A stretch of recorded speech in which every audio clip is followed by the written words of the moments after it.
आज हम बच्चों प्राचीन भारत में अभी तक हमने आईवीसी खत्म कर लिया, वैदिक कल्चर खत्म कर लिया, प्री हिस्टोरिक पीरियड खत्म कर दिया।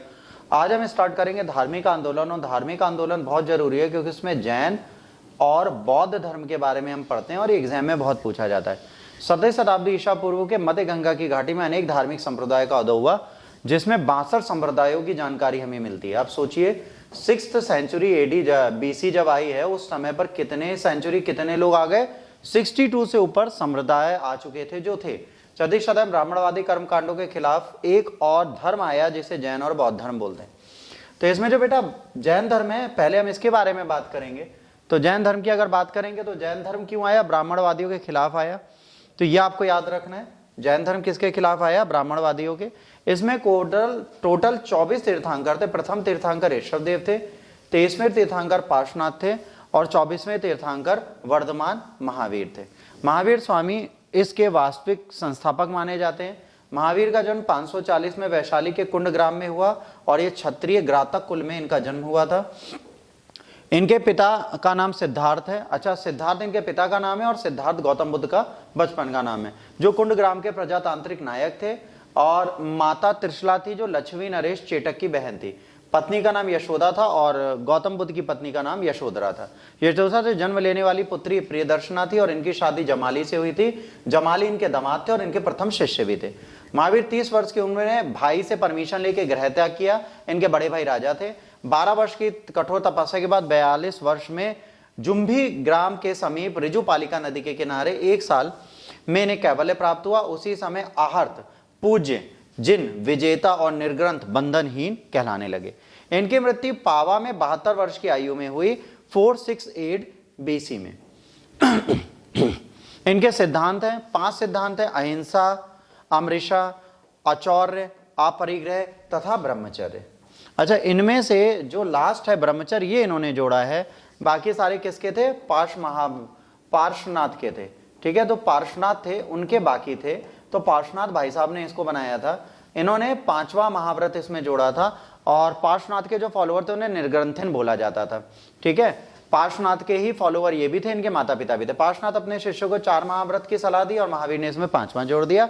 जैन धर्म में त्रिरत्न का पालन करना जरूरी है। त्रिरत्न है सम्यक श्रद्धा, सम्यक ज्ञान, सम्यक आचरण।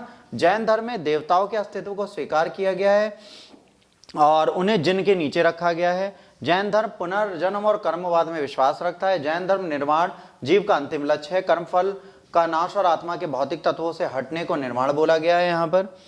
अब इसके बाद बेटा बात आती है, महावीर जो है ना, आत्मा पे विश्वास करते हैं? हाँ बिल्कुल करते हैं, है ना, आत्मा पे विश्वास करते हैं, जीव को उसका भाग मानते हैं। महावीर के अनुसार शुद्ध आचरण का पालन से निम्न जाति से भी मुक्ति पाई जा सकती है, इस जन्म में नहीं, अगले जन्म में। जैन धर्म में काया कलेश के अंतर्गत उपवास द्वारा शरीर के अंत का विधान है, जिसको हम क्या बोलते हैं, क्या बोलते हैं बेटा, जब जैन जो है वो फास्ट अनटू डेथ करते हैं उसको क्या बोलते हैं?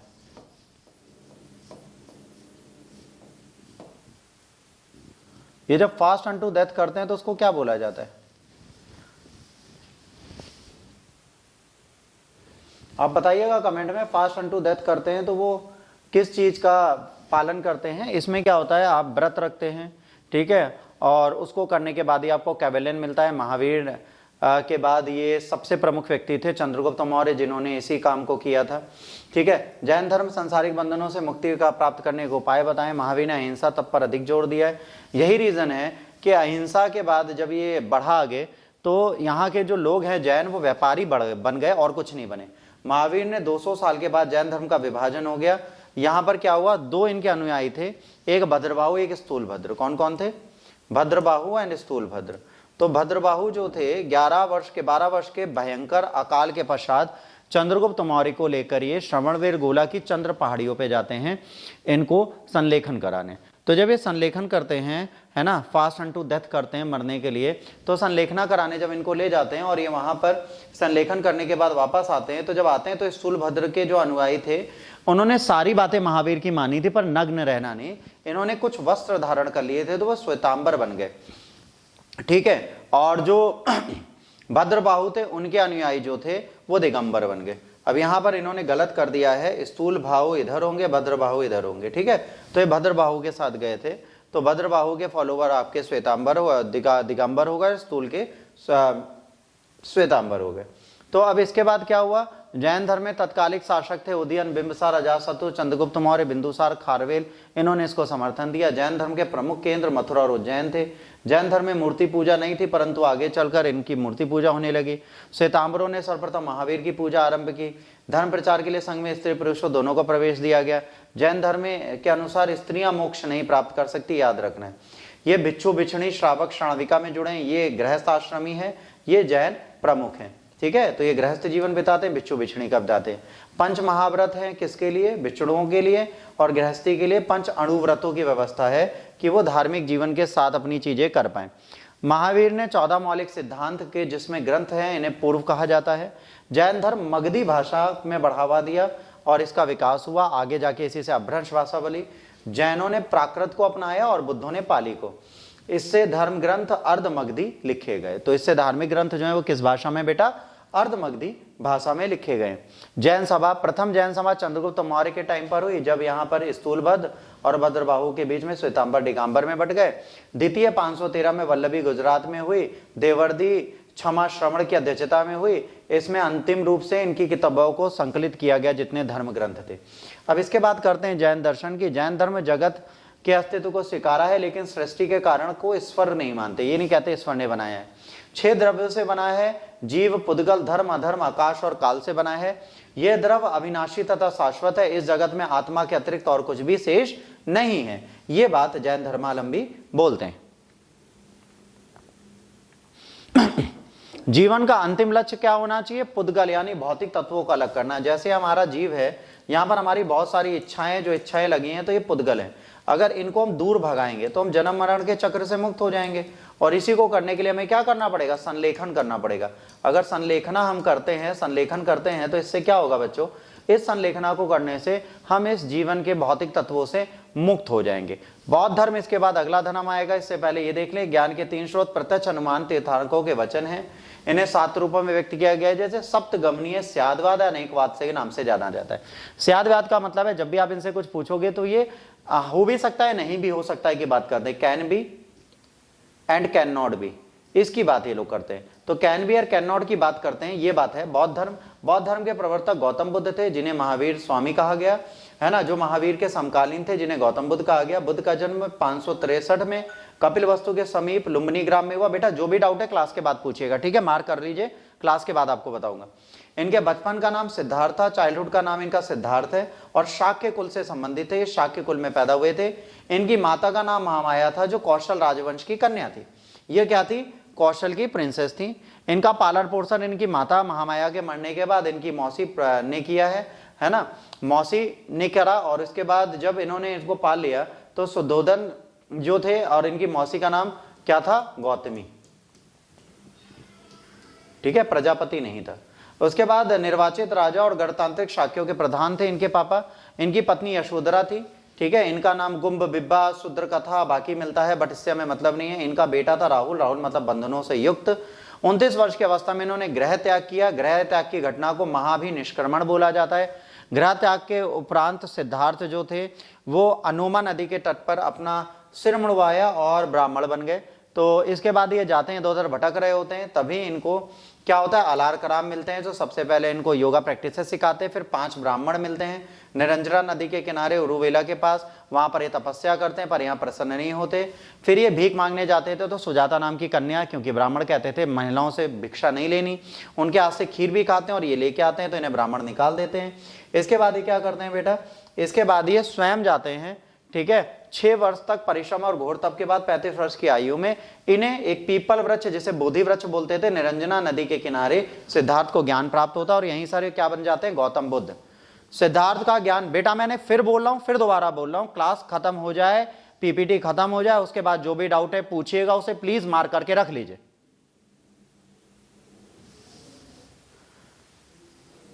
सिद्धार्थ का ज्ञान जो है वो प्राप्ति के बाद बुद्ध कहलाए। इसका अन्य नाम तथागत और शाक्य मुनि है। उरुवेला में बिछड़े 5 ब्राह्मण मिले, और यहीं पर इन्होंने अपना प्रथम ज्ञान दिया। इन्हीं 5 ब्राह्मणों को, जो इनके सारनाथ में पहले से थे, इन्हीं को इन्होंने अपना पहला वचन दिया, और इसी को धर्म चक्र प्रवर्तन बोलते हैं। जब ये घर त्याग रहे थे तो इसको क्या बोला गया, महाभिनिष्क्रमण। जब इन्होंने पहला ज्ञान दिया इसे बोला गया धर्मचक्र परिवर्तन। ठीक है, इनके शिष्यों में, इन 5 ब्राह्मणों में सबसे इंपॉर्टेंट थे आनंद और उपाली, और ये दोनों इनके सर्वोत्तम शिष्य माने गए। इसके बाद क्या हुआ, जब ये पावा में पहुंचे तो पावा में एक चुंद नामक व्यक्ति था जिसके घर ये गए, और वहां पे मांस खाना गलत लिखा है, यहां पर इन्होंने क्या खाया था, मशरूम। ठीक है, अब इसकी कहानी दी जाती है। चुंद जो होते हैं ये इनसे बोलते हैं कि भाई साहब आप गौतम बुद्ध को सब वेलकम करते हैं, तो कहते हैं मैं भी वेलकम कर देता हूं, मेरे घर तो आएंगे नहीं गौतम बुद्ध। गौतम बुद्ध इनके घर पहुंच जाते हैं, थोड़े गरीब होते हैं, तो ये गरीब होने के कारण क्या करते हैं, तुरंत मशरूम तोड़ के लाते हैं जंगलों से जो जहरीले होते हैं, उन्हें खा लेते हैं गौतम बुद्ध प्रसन्नता से, और इससे उनको उदर रोग हो जाता है। उसके पश्चात उनकी मृत्यु हो जाती है, और इनकी मृत्यु को क्या बोलते हैं, महापरिनिर्वाण। और जब इन्हें ज्ञान मिलता है उसको बोलते हैं निर्वाण। मृत्यु से पूर्व कुशीनारा में सुभच्छ ने उन्हें उनको उन्होंने अंतिम उद्देश दिया, तो अंतिम उद्देश्य सुभच्छ को दिया। महापरिनिर्वाण के बाद जो इनकी बुद्ध के अवशेष थे उन्हें 8 भागों में बांटा गया, तो टोटल 8 स्तूप बने। ठीक है, 7 रख के और 8वां पात्र लगा के। बुद्ध ने जीवन के सर्वाधिक उपदेश कौशल देश की राजधानी श्रावस्ती में दिए, ये इंपॉर्टेंट एग्जाम में पूछा जाता है, और इन्होंने इसी को अपने क्या बनाया, प्रसार का केंद्र बनाया। इसके बाद अगर आप बात करेंगे, सारनाथ में धर्मोपदेश के बाद 5 ब्राह्मण शिष्यों के साथ संघ की स्थापना की, और संघ में प्रवेश को उपसंपदा कहा जाता है। चोर, हत्यारे, ऋणी व्यक्तियों, राजा के सेवक, रोगी व्यक्तियों का प्रवेश वर्जित था।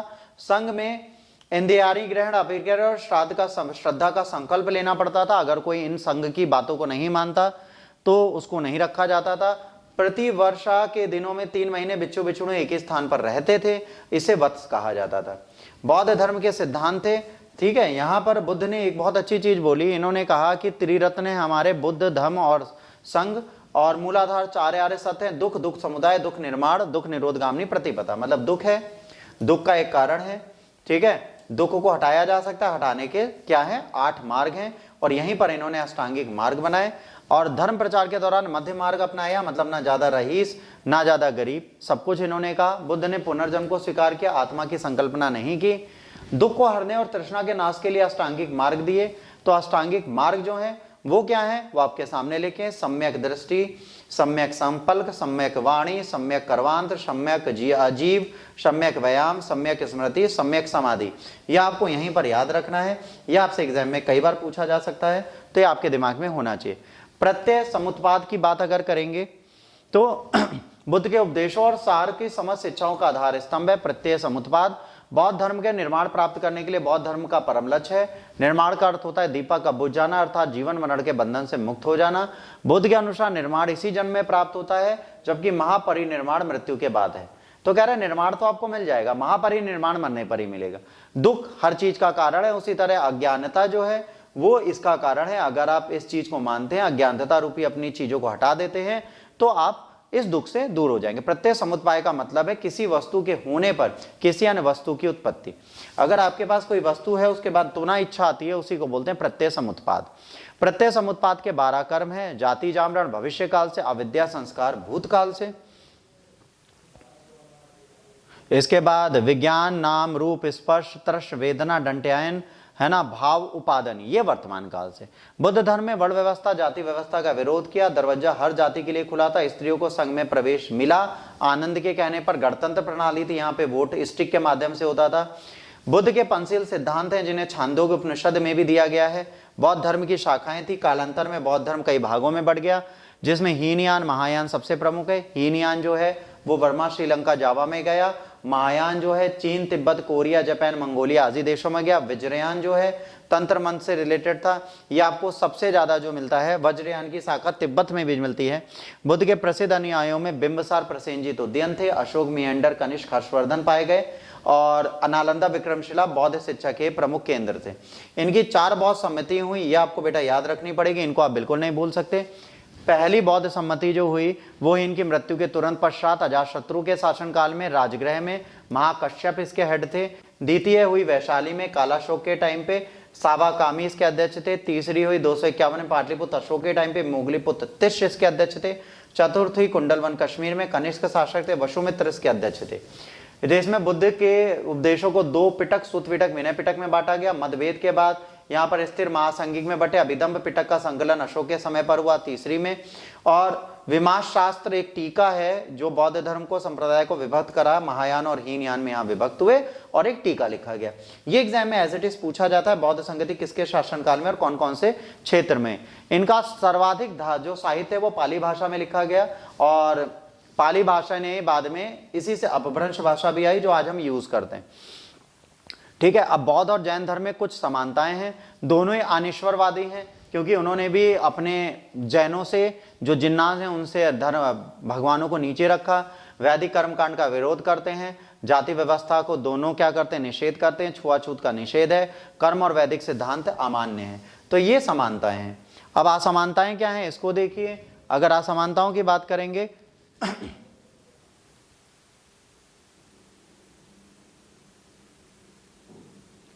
असमानताओं की बात करेंगे, दोनों ही धर्म अहिंसावादी हैं। बौद्ध की तुलना में जैनों ने अहिंसा पर ज्यादा बल दिया है, मतलब ये मध्यम मार्ग अपनाते हैं, ये नहीं अपनाते। जैन में मोक्ष निर्माण करते हैं, सिद्ध अवस्था में शरीर का त्याग करना। बौद्ध की दृष्टि से निर्माण का अर्थ है अस्तित्व की समाप्ति। ये कहते हैं सिद्ध अवस्था में आप शरीर का त्याग कर देंगे तो आपको कैवल्य मिलेगा, और बुद्ध कहते हैं ऐसा नहीं है, अगर आप अपने को समाप्त कर देंगे तो आपको महापरिनिर्वाण मिलेगा। जैन आत्मा जीवात्मा को शाश्वत मानते हैं, जबकि बौद्ध ईश्वर के साथ साथ आत्मा को भी निषेध करते हैं। जैन साधु काया कलेश के मार्ग पर चल के कठोर व्रतों का पालन करते हैं। बौद्ध तपस्या के अमान्य कर क्या कहते हैं, मध्यम मार्ग को अपनाते हैं। दोनों मूर्ति पूजक हैं, लेकिन जैन नग्न मूर्तियों के उपासक हैं, बौद्ध नग्न मूर्तियों की उपासना नहीं करते। इसके बाद हम जो है बेटा वो क्या पढ़ेंगे, इसके बाद हम लोग भागवत धर्म पढ़ेंगे, पर भागवत धर्म हम लोग पढ़ेंगे बाद में, क्योंकि अभी उसको पढ़ने की आवश्यकता नहीं है।